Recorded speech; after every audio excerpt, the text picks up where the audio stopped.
Thanks. First thing I want to do is just really to pay tribute to Natasha O'Brien.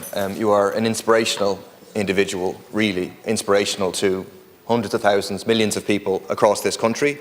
You didn't have to intervene to stop the homophobic abuse. Lots of people didn't. Lots of people would just walk on, but you chose to do it. You were then subject to a savage assault by someone who was supposedly there to defend us as a member of the Defence Forces.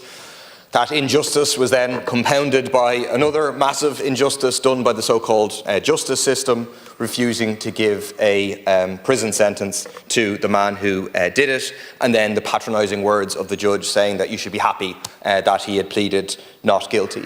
It would have been completely understandable that at that point you said, I've had enough of this, I'm not going to get any justice, I'm not going to speak out anymore, but instead you put yourself on the front line repeatedly to speak out about it in a way that is just so impressive and can change the conversation around this.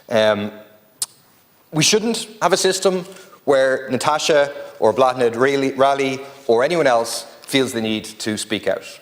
We shouldn't have to put themselves in that position to fight for justice, but unfortunately we do. We live in a deeply patriarchal, sexist society of which gender-based violence and murder is at the extreme expression of that, but not the only expression of that.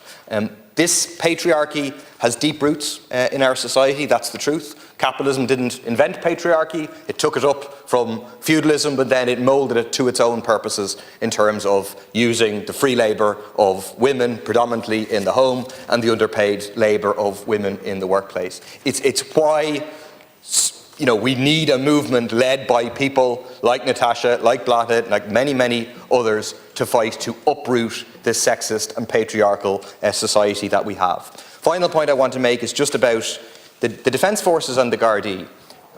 I don't think it's too much to ask that there shouldn't be people who are convicted of violent crimes, assault or other violent crimes in our Defence Forces or in our Gardaí, in positions of power and authority.